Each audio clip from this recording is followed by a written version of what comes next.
APJ Abdul Kalam గారు. ఆయన పేరు చెప్తే పిల్లలు పరవశించిపోతారు. కాకినాడలో ఒకసారి నేను గోశాలకు వెడుతుంటే సాయంకాలం వేళ పిల్లలు స్వచ్ఛందంగా, అదేం ఎవ్వరూ నిర్వహించింది కాదు, వాళ్ళంతట వాళ్ళుగా బయటికి వచ్చి కొవ్వొత్తులు పట్టుకుని ఎడుతున్నారు కొంతమంది.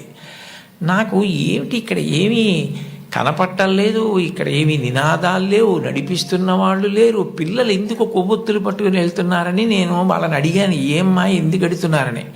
మహానుభావుడు అబ్దుల్ కలాం గారు శరీరం విడిచిపెట్టేశారండి, అందుకని కొవ్వొత్తులు పట్టుకుని ఎడుతున్నా ఉన్నారు.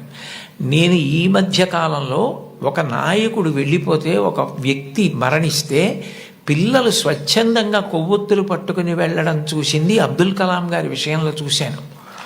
అటువంటి అబ్దుల్ కలాం గారు వింగ్స్ ఆఫ్ ఫైర్ అని ఇంచుమించు తన జీవిత చరిత్ర ఆ పుస్తకంలో వ్రాసుకున్నారు.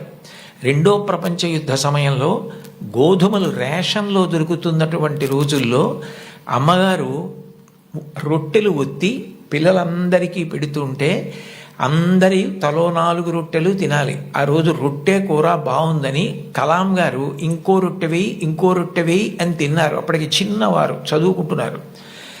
ఇంకో రొట్టె వెయ్యని తినేస్తే అన్నగారు వచ్చి, నువ్వు రొట్టెలు ఎక్కువ తినేశావు, రెండో ప్రపంచ యుద్ధం జరుగుతోంది, రేషను గోధుమలు దొరకట్లేదు, అమ్మకి రొట్టెలు లేవు, నీకు పెట్టేసింది, అలా తినచ్చా అన్నారు. అమ్మకి తినవలసిన రొట్లు తాను తినేశానన్న న్యూనతాభావంతో కలాం గారు వలవలా ఏడుస్తుంటే తల్లిగారు వచ్చి గట్టిగా కౌగిలించుకొని, నాన్న నువ్వు తింటే నేను తిన్నట్టేరా, నాకు చాలా సంతోషంగా ఉంది అంది మా అమ్మ. అమ్మ ఒకరోజు వస్తుంది, ఆ రోజు ఈ కలాం ఈ శరీరాన్ని విడిచిపెట్టి నీకు నమస్కారం చేయడానికి వస్తాడు.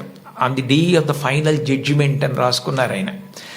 ఆ రోజు నువ్వు ఏ అన్నం కూడా తినడం మానేసి పెట్టి నన్ను పెంచి పెద్ద చేశావో, ఈ శరీరంతో ఈ మేధస్సుతో నేను దేశ సేవ చేసి కృతార్థుడనై ఆ అమ్మ కన్నా కొడుకు అని నీకు కీర్తి తెచ్చి వచ్చి నీ పాదములకు నమస్కరిస్తానని రాసుకున్నారు.